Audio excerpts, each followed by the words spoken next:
ಪರಿಣಾಮ ಆಗ್ತದೆ. ಅದು ಮಾಡಲಿ ಬಿಡಲಿ ಅವ್ರಿಗೆ ಪರಿವರ್ತನೆ ಆದ್ರೆ ಮಾಡ್ತಾರೆ. ಆದ್ರೆ ಇದು ಎಷ್ಟೋ ಕಡಿಮೆ ಆದಂತ ನನ್ನ ಕಳ್ಕಳೆದ ನೋಡ್ರಿ. ದೆಹಲಿ ಒಳಗೆ ಕೂತು ಸ್ಟಡಿ ಮಾಡ್ತಾರೆ ಅಂಬೇಡ್ಕರ್.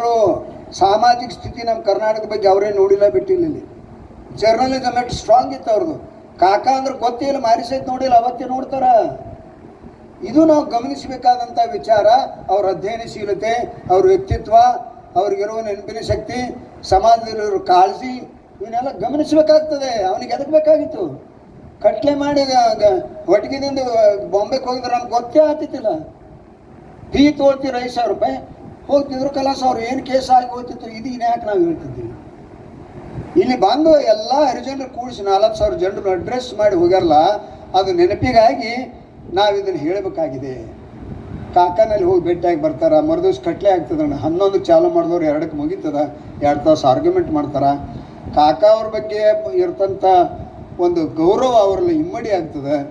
ಮರುದಿವ್ಸ ಕೋರ್ಟ್ನಾಗ ಜಡ್ಜಸ್ ಮುಂದೆ ಆರ್ಗ್ಯುಮೆಂಟ್ ಮಾಡೋ ಮುಂದೆ ಹೈದರಾಬಾದ್, ಬೆಳಗಾವಿ, ಕೊಲ್ಲಾಪುರ, ಸಾಂಗ್ಲಿ, ಧಾರವಾಡ ಎಲ್ಲ ಅನೇಕ ವಕೀಲರು ಬಂದಾರ. Without examining witness in the witness box, how Ambedkar could solve this problem only on the basis of argument. ಗಲ್ಲಾಗೋ ವಿಷಯ ಹ್ಯಾಂಗ ಆರ್ಗ್ಯುಮೆಂಟ್ ಮಾಡ್ತಾರೆ ಅಂತೇಳಿ ಕೇಳಲಿಕ್ಕೆ ಹುಚ್ಚುಚ್ಚಾರ ಬಂದಾರ. ಆವಾಗ ಯಶಸ್ವಿಯಾಗಿ 2 ತಾಸು ಹೊರಗೆ ಬಂದಾರ. ಇಲ್ಲೇ ಐವಿಗೆ ಬಂದಾರ. ಅವ್ರ ಹೆಣ್ಮಕ್ಳು ಸಿದ್ದನಗೌಡ್ಸು, ಸೋಮನಗೌಡ್ರ ಕುಟುಂಬ ಬಂದಾರ. ಭಾಗೀರಥಿ ಗೌಡ್ತಕ್ಕೆ ಕಾಲಿಗೆ ಬಿದ್ದಾರ. ಹಿಂಗ್ರಿ ನಮ್ಮ ಉಪಕಾರ ಮಾಡ್ರಿ, ನಮ್ಮ ಗಂಡನ ಉಳಿಸ್ರಿ. ಅವ್ರು ಮರಾಠಿಗೆ ಹೇಳ್ತಾರ, त्याला काय होत नाही मावशी, त्याला काय शिक्षा होत नाही, शिक्षा अजून होणार आहे. आणि मी येतो प्रत्यक्ष ಆಗೋದಿಲ್ಲ ಅಂತ ಹೇಳ್ತಾರೆ. 10 ವರ್ಷ ಅಲ್ಲ, ಒಂದು ದಿವಸ ಮಾಡಿಬಿಡುದಿಲ್ಲ ನೋಡಿ. Imagine how far it was typical case he has dealt with. ಹೀಗಾಗಿ ಬಂದು ಹೋಗ್ತಾರೆ. ಬರೋಡೋಲ್ಗೆ ಹೋಗ್ತಾರೆ. ಆಮೇಲೆ ಬರೋಡೋಲಿಂದ ನಮ್ಮ ಊರಿಗೆ ಕರ್ಕೊಂಡು ಬರ್ಬೇಕಂತ ಯೋಜನೆ ಆಯ್ತು ನಮ್ಮ ಮುತ್ತೆಂದು. ಅದಾಗಲಿಲ್ಲ. ಅವರ ದೇಹ ಬಿಟ್ಟಿಂದ 58ರಾಗ ಅವರು ಯಶವಂತರಾವ್ ದೊಡ್ಡ ಮಗ ಇದ್ದವನಿಗೆ ನಾವು ಹಾವಿನಾಳು ಕರೆಸೀವಿ, ಸನ್ಮಾನ ಮಾಡೀವಿ, ದೊಡ್ಡ ಪ್ರಮಾಣ ನಾವು ಯೋಜನೆ ಮಾಡೀವಿ. ಇವೆಲ್ಲ ದಾಖಲೆಗಳು ನಮ್ಮ ಮುತ್ತೆ ಹೇಳ್ಕೊತ ಬಂದಿದ್ರೆ ನಾವು ಬರ್ದೀವಿ. ನನಗೆ ಇನ್ನೊಂದೇನು ಕ್ಲೂ ಸಿಕ್ತು ಅಂತ ಕೇಳಿದ್ರೆ, ಈಗ ಜಡ್ಜ್ ಸಾಹೇಬ್ರು ಕೇಳಿದರು, ಇವ್ರು ಬಹುದಿವ್ಸ ಹೋಗ್ಯಾರಲ್ಲ, ಹ್ಯಾಂಗೆ ನೀವು ಕಾಂಟ್ಯಾಕ್ಟ್ ಮಾಡ್ತೀರಿ? ಸೋಮನ ಒಬ್ಬ MLA ಮನೆಯೊಳಗೆ ಒಂದೇ ಏಕೈಕ ಫೋಟೋ ಅಂದ್ರೆ ಏನಿದು? ಇಂದಿರಾ ಗಾಂಧಿ ಇರ್ಬೋದು, ಪ್ರಧಾನಿ ಮೊರಾರ್ಜಿ ದೇಸಾಯಿ ಇರ್ಬೋದು, ಅಂಬೇಡ್ಕರ್. ಇದು ಅವ್ರ ಕಾಳಜಿ, ವ್ಯಕ್ತಿಗತ ಕೊಡುವ ಗೌರವದ ಪ್ರತೀಕ ಇದು ನಾನು ತಿಳ್ಕೊಂಡಿದ್ದು. ಹೀಗಾಗಿ ನನಗೆ ಅನೇಕ ಕ್ಲೂಗಳು ನನಗೆ ಕೊಟ್ಟರು. ಅದನ್ನು ಆಧಾರ ಮೇಲೆ ನಾನು ಪುಸ್ತಕ ಬರೆಯೋಕ್ಕೆ ಸಾಧ್ಯ ಆಯಿತು.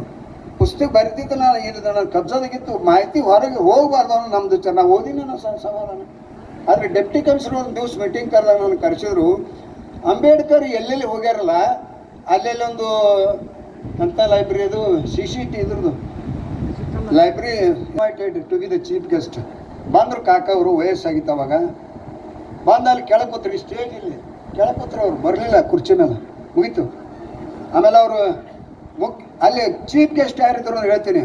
ಮುಖ್ಯಮಂತ್ರಿ ದೇವರಾಜ್ ಅರಸ್ ಇರ್ತಾರೆ, BD ಜತ್ತಿಯವ್ರು ಇರ್ತಾರೆ, ನಮ್ಮ ಜಿಲ್ಲಾದವ್ರು ಸಾವಳಿಗೆ ಅವರು. ಅವ್ರ ಮಧ್ಯದಲ್ಲಿ ಮ್ಯಾಲೆ ಕೂಡಿ ಬರೋದಾಗ ಅಲ್ಲೇ ಕೂತ್ರು, ಅಲ್ಲೇ ಸನ್ಮಾನ ಮಾಡಿ ಕಳಿಸಿದ್ರು. ಅವತ್ತು ಮಾತು ಹೇಳ್ತಾರೆ, ನನಗೆ ಅಂಬೇಡ್ಕರ್ ನನ್ನ ಮನೆಗೆ ಬಂದಾಗ ಕೆಲವೊಂದು ವಿಷಯ ಮಾತಾಡ್ತೇಳಿ ನಾ ಟಿಪ್ಪಣ ಮಾಡ್ಕೊಂಡು ಇವತ್ತು ಈ ಬುಕ್ನ ಬರ್ದೀನಿ. ಇದನ್ನು ಅವ್ರು ಹೇಳಿದ ವಿಷಯನ ಈ ಬುಕ್ನ ಬರ್ದೀನಿ. ಇವು ಸತ್ಯ ಘಟನೆ. ಇವು ಅವರು ಬಿಗಿಳಿದು ಬಂದು ಸನ್ಮಾನ ಮಾಡ್ತಾರ ಕಾಕ ಅವ್ರಿಗೆ. ಕಾಕ ಅವ್ರ ಮೇಲೆ ಹೋಗಲಿಲ್ಲ. ಇದು ಅವ್ರ ಗೌರವ. ಇಂಥ ಮನುಷ್ಯನನ್ನು ನೆನೆಸುವುದು. ಮುಳಸಾವಳಿಗೆ ಜಡ್ಜ್ ಸಾಹೇಬ್ರು ಹೇಳ್ದಂಗೆ, ಅಂಬೇಡ್ಕರ್ನ ಹೇಗೆ ನೆನೆಸ್ತೀವಿ ವರ್ಷ, ಅಂಬೇಡ್ಕರ್ತ ಪ್ರಭಾವಿತವಾಗಿ ನಮ್ಮ ಮಣ್ಣಿನಲ್ಲೇ ಹುಟ್ಟಿ 100 ವರ್ಷ ಬೆಳೆದವ್ರು ಅದಾರಲ್ಲ, ಇವ್ರನ್ನ ಯಾಕೆ ನೆನೆಸೋದಿಲ್ಲ?